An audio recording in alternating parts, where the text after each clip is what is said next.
السلام علیکم ورحمۃ اللہ وبرکاتہ۔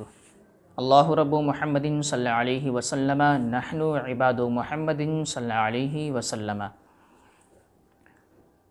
ناظرین محترم، ایک مسئلہ یہ ہے کہ کوئی شخص نماز پڑھ رہا تھا اور نماز میں اس سے یہ غلطی ہو گئی کہ رکوع میں اس نے قرآن کی تلاوت کر دی، یعنی رکوع میں جانے کے بعد اس نے سبحان ربی العظیم کہنے کے بجائے کوئی سورت پڑھ دیا، یا وہ سجدہ میں سبحان ربی الاعلیٰ کہنے کے بجائے وہ کوئی قرآن کی سورت پڑھ دیا، یا قعدے میں بیٹھا اور التحیات پڑھنے کے بجائے اس نے کوئی سورت سورہ فاتحہ یا اس کے علاوہ کوئی سورت پڑھ دیا۔ یعنی آپ یہ سمجھ لیجئے رکوع میں اور سجدے میں اور قعدے میں اگر کسی نے قرآن پڑھ دیا تو اس کے لیے کیا حکم ہے۔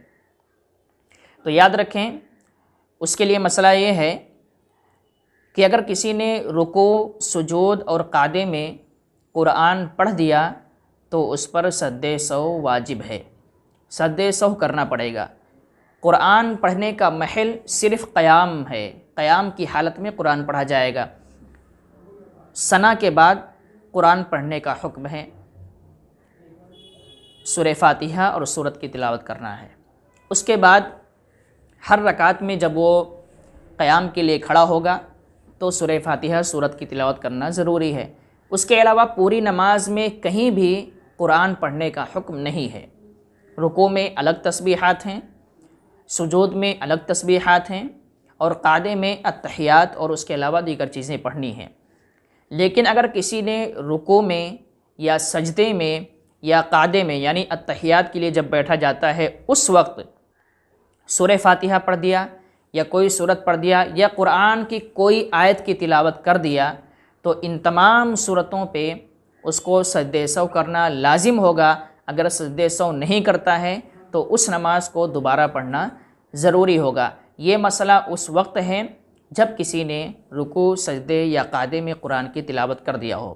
اگر رکوع میں وہ سبحان ربی العظیم کہتا ہے، سجدے میں سبحان ربی الاعلیٰ کہتا ہے، قعدے میں التحیات پڑھتا ہے، تب تو کوئی حرج نہیں، اس کی نماز صحیح طریقے سے ہو رہی ہے، سنت طریقے سے ہو رہی ہے۔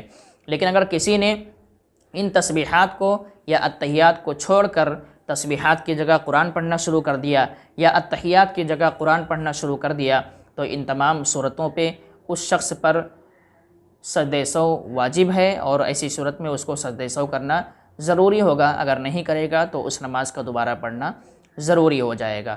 السلام علیکم ورحمۃ اللہ وبرکاتہ۔